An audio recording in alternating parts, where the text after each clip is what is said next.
سکتا ہے، ممکن ہے، پاسبل ہے۔ جب ان کی عمر پاک 30-40 سال کے آس پاس ہوگی اور یہ مکہ مکرمہ میں خانہ کعبہ کے طواف کے دوران ایک لشکر آئے گا جو خانہ کعبہ کو ڈھانے کی کوشش کرے گا، حملہ کرے گا، اور حضرت امام مہدی دعا کریں گے، آپ کی دعا کی بدولت اللہ تعالیٰ اس آئے ہوئے لشکر کو زمین میں دھنسا دے گا۔ لوگ اسی دن پہچان لیں گے اور ان کے ہاتھ پر خانہ کعبہ کے سامنے بیعت کریں گے۔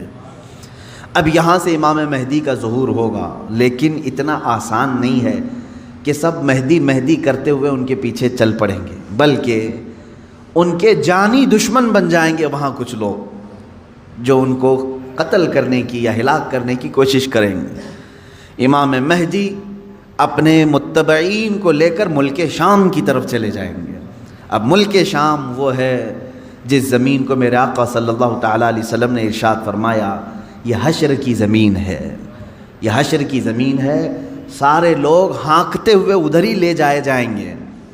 آج شام سے سب بھاگ رہے ہیں، بمباری ہو رہی ہے، لیکن میرے آقا نے فرمایا ایک زمانہ ایسا آئے گا کہ سب ہجرت کر کے ملک شام کی طرف جا رہے ہوں گے، سب جمع ہو رہے ہوں گے، ملک شام جمع ہو رہے ہوں گے، اور وہاں امام مہدی پہنچیں گے اور وہاں آپ کی خلافت قائم ہوگی، اور عدل و انصاف اس قدر ہوگا کہ پھر وہ زمانہ آئے گا کہ شیر اور بکری ایک ساتھ چر رہے ہوں گے، کوئی ایک دوسرے پر حملہ نہیں کرے گا، اتنا امن قائم ہوگا۔ یہ رسول پاک صلی اللہ علیہ وسلم کی احادیث میں ہے۔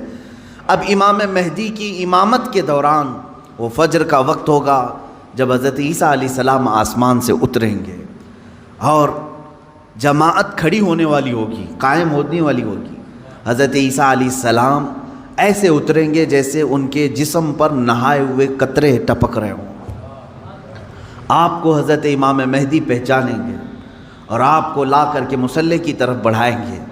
نبی اللہ ہیں، روح اللہ ہیں، عیسیٰ ابن مریم سلام اللہ علیہ، قرآن پاک میں جن کے تذکرے ہیں، وہ اللہ تبارک و تعالیٰ کی نشانیوں میں سے ایک نشانی ہے، وہ عیسیٰ آئیں گے۔ اب وہ نبی جب امام مہدی ان کو آگے بڑھائیں گے، حضرت عیسیٰ علیہ السلام امامت کے لیے آگے نہیں بڑھیں گے، اور کیا فرمائیں گے؟ ارشاد فرمائیں گے کہ یہ مصلی امامت امت محمدیہ کا حق ہے، آپ امت مصطفیٰ ہیں، آپ امامت کریں، ہم مقتدی بنتے ہیں۔ اللہ اکبر، رسول پاک صلی اللہ علیہ وسلم کے مقتدی بنے سارے انبیاء، یہ تو معلوم ہے، لیکن رسول کی ایک امتی کے مقتدی بھی عیسیٰ علیہ السلام بن رہے ہیں۔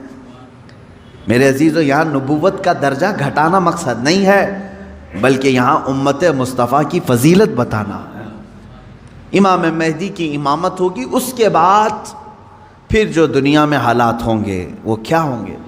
دجال آ چکا ہوگا، اور دجال اپنے فتنے پھیلا رہا ہوگا، اور اب دجال کو کون مارے گا، کون ختم کرے گا؟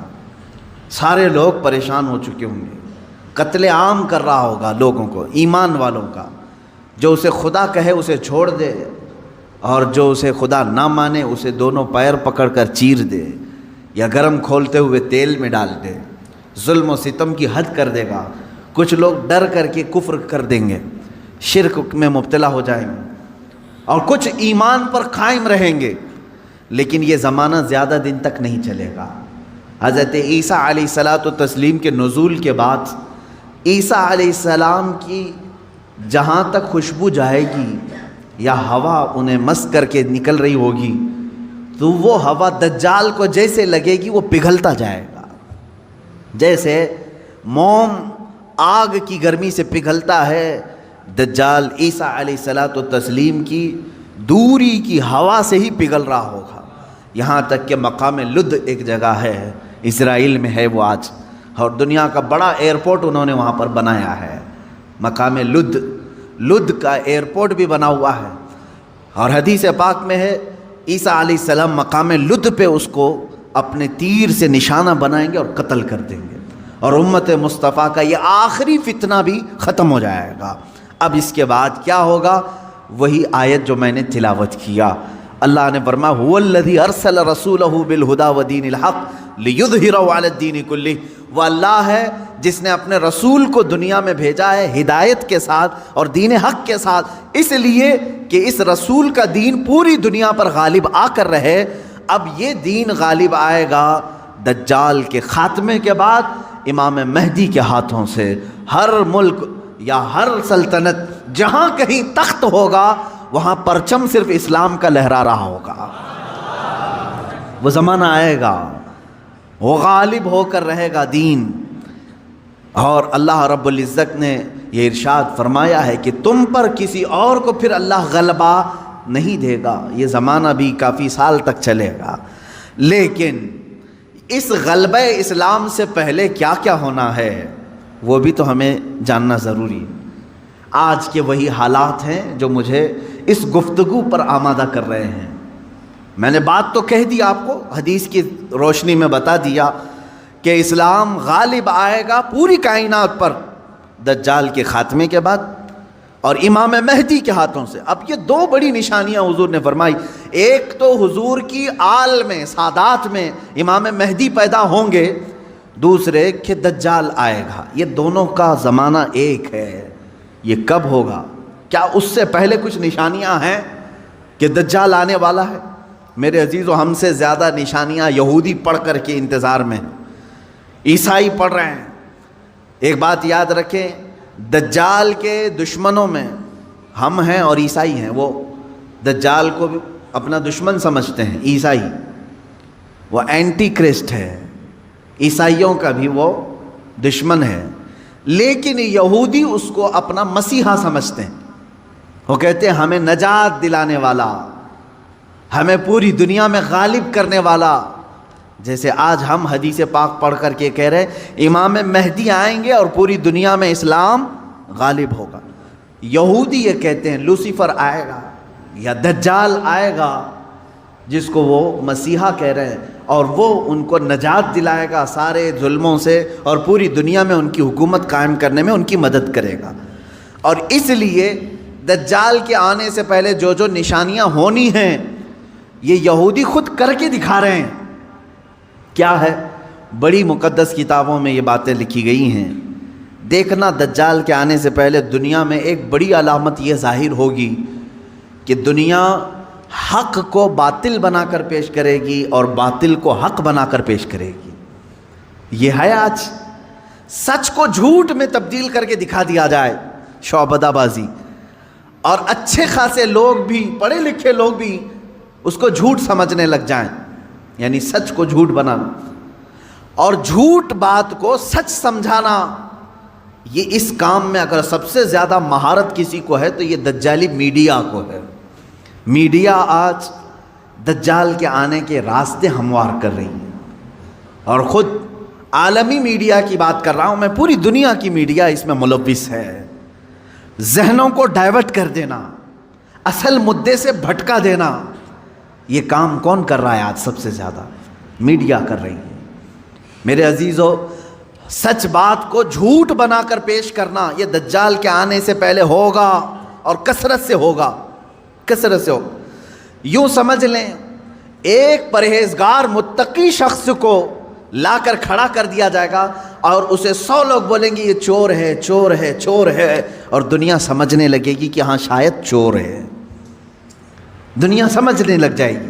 یعنی تقریباً 90% لوگ ان کی باتوں پر یقین کرنے لگ جائیں گے کہ شاید یہ چور ہے، شاید یہ چور ہے۔ اور اسی طرح کسی ظالم منحوس چور کو لا کر کے وہ کھڑا کریں گے اور کہیں گے یہ پرہیزگار ہے، یہ پرہیزگار ہے، یہ پرہیزگار ہے، اور دنیا اس کو پرہیزگار سمجھنے لگ جائے گی۔ کیا یہ دونوں چیزیں آج کرنے کے لیے پوری social media, internet, news channel نہیں ملوث ہیں اس میں؟ چوروں کو حکومت پر بٹھا کر کے ان کی فضیلت بیان کرنا ہندوستان سے زیادہ ہمیں کہاں نظر آئے گا؟ سب سے زیادہ ہمیں یہاں نظر آتا ہے جو پورے کے پورے ملک کو گبن کر کے بیٹھے، اسے مسیحات اور اسے لوگوں کا ایسا بے کسوں کا کس جس کو کہا جائے ایسا بنا کر پیش کرنا، یہ میڈیا کا رول ہے۔ عزیزان گرامی وقار، پورے ذہنوں کو ڈائیورٹ کیا جائے گا اور تقریباً یہ جادو کی طرح اثر کر جائے گا لوگوں پر۔ مثال کے طور پر ایک جادوگر کسی محلے میں آتا ہے، شعبدہ بازی دکھاتا ہے. پہلے تو ہوتا تھا سڑکوں پر ہی کھڑے ہو جاتے تھے، سانپ کا کھیل دکھانے والے، یا کسی بچے کو لیٹا کر چادر اوڑھا کر اس کی گردن الگ کر کے دکھانے والے. یہ شعبدہ بازی ہوتی تھی. لیکن ایک بات یاد رکھیں، لوگ گھیرا ڈال کر دیکھتے تو ہیں، اس میں 90% لوگ صحیح سمجھ لیتے تھے، جبکہ وہ آنکھوں کا دھوکہ ہے. بہت ساری چیزیں اتنے شارپ طریقے سے وہ جادوگر کر کے دکھاتا ہے کہ تمہاری آنکھوں کو دھوکہ ہوتا ہے. لیکن میرے عزیزوں، اسی مجمع میں 5 یا 10% ایسے لوگ بھی ہوتے ہیں جو اس کے ان کاموں پر یقین نہیں کرتے. ہے ہر زمانے میں جہاں پر بھی جو جادو دکھا رہا ہے، اس کے مجمع میں پورے 100% لوگ یقین کرنے والے نہیں ہوتے. چند لوگوں کے دلوں میں شک ہوتا ہے، کچھ تو اس نے گڑبڑ کیا ہے. اب یہ وہ لوگ ہوتے ہیں جن کی عقل سلیم ہوتی ہے اور دل پاک ہوتا ہے.